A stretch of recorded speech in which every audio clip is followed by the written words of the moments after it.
नमस्कार मंडळी, मी ॲडव्होकेट प्रमोद ढोकळे आपलं माझ्या ॲडव्होकेट प्रमोद ढोकळे सिम्प्लिफाईंग कोर्ट डिसिजन या चॅनेलवर स्वागत करत आहे. मित्रांनो, आज मी तुमच्या पुढे जमिनीच्या वादामध्ये पोलिसांना किती अधिकार आहेत, मुळात अधिकार आहेत का आणि असल्यास ते कोणत्या प्रकारचे आहेत आणि ते नेमकं काय करू शकतात याविषयीचा उहापोह करणारा व्हिडिओ टाकलेला आहे. शेवटपर्यंत तो व्हिडिओ पहा, म्हणजे जमिनीच्या वादामध्ये म्हणजे सरहद्दीचा वाद असो, एन्क्रोचमेंटचा वाद असो किंवा इतर कोणताही वाद असो, पोलीस कितपत हस्तक्षेप करू शकतात हे तुम्हाला कळेल. मित्रांनो, तत्पूर्वी ज्यांनी कोणी अजूनही माझा चॅनल सबस्क्राईब केला नाही त्यांना विनंती आहे की त्यांनी हा माझा चॅनल सबस्क्राईब करावा. मित्रांनो, या खटल्यामध्ये केरळ हायकोर्टामध्ये झालेल्या या खटल्याची पार्श्वभूमी अशी आहे की या हायकोर्टामध्ये गेलेला जो पिटिशनर होता म्हणजे वादी जो होता, ह्या वादी एका जमिनीवर घर बांधत होता. तिथे त्यांनी बाउंड्री वॉल बांधली, तिथे त्यांनी घर बांधलं आणि घर बांधून बाउंड्री वॉल बांधत असतानाच त्याच्या विरुद्ध एक दुसरा इसम उभा राहिला आणि त्याने सांगितलं की हे सर्व तू केलेलं काम जे आहेस हे अतिक्रमण केलेलं आहे आणि हे अतिक्रमण केलेलं जे काम आहे हे ताबडतोब थांबव, अन्यथा मी पोलिसांच्याकडे जाईल. आणि तो माणूस पोलिसांच्याकडे जाऊन त्याने तक्रार केली की माझ्या जागेवर अमुक अमुक माणसाने घर बांधलेलं आहे आणि बाउंड्री वॉल देखील बांधलेली आहे.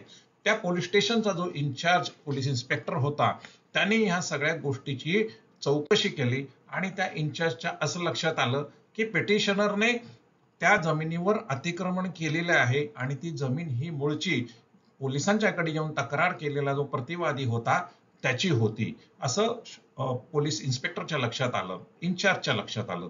आणि जेव्हा हे पोलीस स्टेशनच्या इन्चार्जच्या लक्षात आलं तेव्हा पोलीस स्टेशनच्या इन्चार्जने ताबडतोब तसा पद्धतीचा आदेश देणारा म्हणजे आदेश दिला त्याने, ज्या माणसाने अतिक्रमण केलं होतं आणि घर बांधत होता त्या माणसाला पोलिसांनी थेट असा आदेश दिला की तू ताबडतोब तुझं अतिक्रमण काढून टाक 15 दिवसाच्या आत.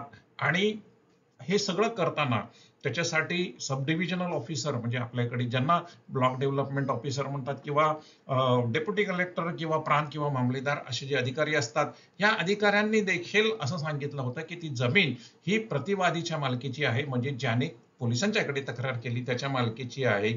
आणि त्या माहितीवर पोलीस अधिकाऱ्यांनी सरळ सरळ पिटिशनरला म्हणजे ज्यांनी घर बांधत होता त्याला ताबडतोब 15 दिवसामध्ये ते सगळं बांधकाम तो सोडून ते प्लॉट ताबडतोब प्रतिवादीच्या ताब्यात देण्याचा थेट आदेश देऊन टाकला. मित्रांनो, यावर जो पिटिशनर होता इब्राहिम, त्या इब्राहिमने केरळ हायकोर्ट गाठलं आणि केरळ हायकोर्टमध्ये त्यांनी आपली सगळी कथा सांगितली. मित्रांनो, इब्राहिमच्या विरुद्ध पोलिसांनी हा जो आदेश दिला होता त्या आदेशावर तो इब्राहिम नक्कीच नाराज होता आणि पोलिसांना अशा पद्धतीचा आदेश देऊ शकतात का याबद्दल त्याच्या मनात संभ्रम होता आणि ते देऊ शकत नाही याची थोडीशी त्याला खात्री होती. म्हणून तो पोलिसांच्या विरुद्ध आता केरळ हायकोर्टमध्ये गेलेला आहे आणि केरळ हायकोर्टमध्ये त्यांनी असं मांडलं की ही जी जमीन आहे ही डिस्प्युटेड लँड आहे किंवा वादात असलेली ही जमीन आहे आणि मी अतिक्रमण जरी ह्यांनी मला पोलिसांनी मला घोषित केले असेल अतिक्रमणदार, तरी देखील हे माझ्या मालकीचे आणि पोलिसांना मुळात अशा पद्धतीने मला जमिनी बाहेर काढण्याचा आदेश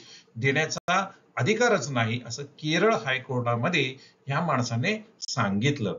केरळ हायकोर्टामध्ये हा जो रिट पिटिशन झाला ते इब्राहिम विरुद्ध ऍडमिनिस्ट्रेटर रिट पिटिशन नंबर 9793/2024 याच्या खाली ही जे रिट पिटिशन हे केरळ हायकोर्टाने ऐकलं आणि केरळ हायकोर्टाच्या असं लक्षात आलं की या जमिनीच्या टायटल संबंधी म्हणजे मालकी हक्का संबंधीचा हा वाद आहे आणि हा ह्या दोघांच्या मध्ये म्हणजे पिटिशनर आणि रिस्पॉन्डंट वादी आणि प्रतिवादी ह्या दोघांच्या मध्ये आहे.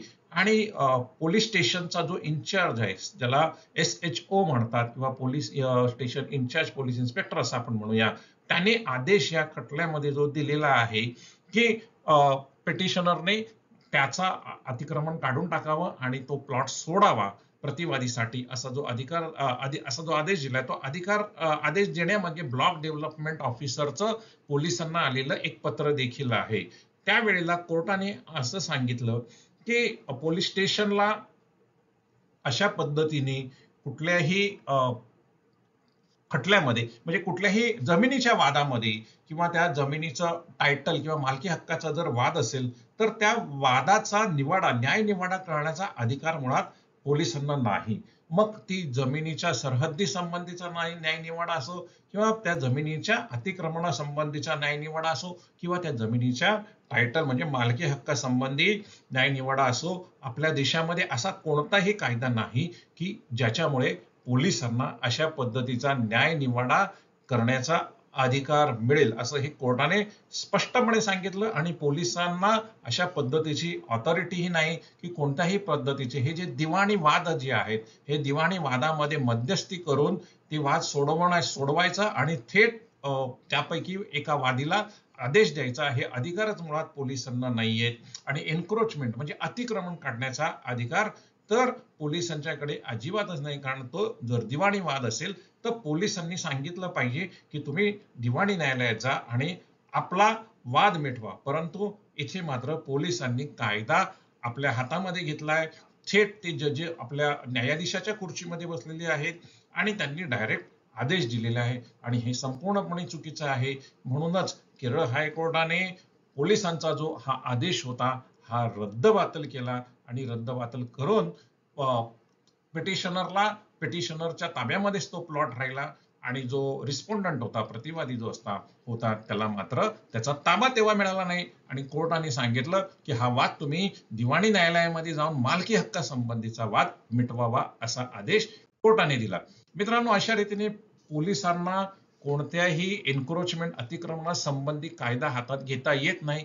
परंतु सध्या आपण बघितलेलं आहे की अनेक ठिकाणी जमिनींच्या किमती वाढलेल्या आहेत आणि झटपट न्यायाच्या आशेने लोक पोलिसांच्याकडे जातात आणि पोलिसांना देखील आपल्याकडे हा असा अधिकार आहे असं वाटू लागलंय आणि चुकीच्या पद्धतीने असे आदेश दिले जातात. त्याविषयीचा हा महत्वाचा खटला होता. आशा आहे की तुम्हाला हा खटला कळला असेल आणि जमिनीच्या वादात पोलिसांना जमिनीचा मालकी हक्क किंवा जमिनीच्या हद्दी संबंधीचा कुठलाही वाद किंवा कुठलाही जमिनीचा दिवाणी वाद सोडवण्याचा अधिकार नाही हे इथे सिद्ध झालेलं आहे. मित्रांनो, तेव्हा पोलिसांचे हक्क हे मर्यादित आहेत. दिवाणी न्यायालयाचे हक्क हे दिवाणी न्यायालयाकडे आहेत आणि जमिनीचा वाद दिवाणी न्यायालयात जातो. एन्क्रोचमेंटचा इथील वाद देखील तिथे गेलेला आहे. तेव्हा नेहमीच सावध राहा, नेहमी सतर्क राहा आणि लक्षात घ्या की पोलिसांचा अधिकार किती आहेत आणि त्याप्रमाणे पावलं उचला. धन्यवाद मित्रांनो. मला आशा आहे की तुम्हाला हा व्हिडिओ कळला असेल. तुम्हाला काही प्रश्न असतील तर नक्की लिहा. ज्यांनी कोणी अजूनही हा माझा व्हिडिओ सबस्क्राईब केला नसेल त्यांना विनंती आहे की हा व्हिडिओ सबस्क्राईब करावा, बेल आयकॉनही दाबावं आणि लाईक बटनही दाबावं. कारण तुमच्या प्रत्येक लाईक बटनने माझ्या व्हिडिओवर एक मोठा परिणाम होतो आणि असेच व्हिडिओ करायला मला नक्कीच अधिक प्रेरणा मिळते. पुन्हा भेटूया अशाच एखाद्या महत्वाच्या विषयासंबंधी. धन्यवाद मित्रांनो, व्हिडिओ शेवटपर्यंत पाहिल्याबद्दल.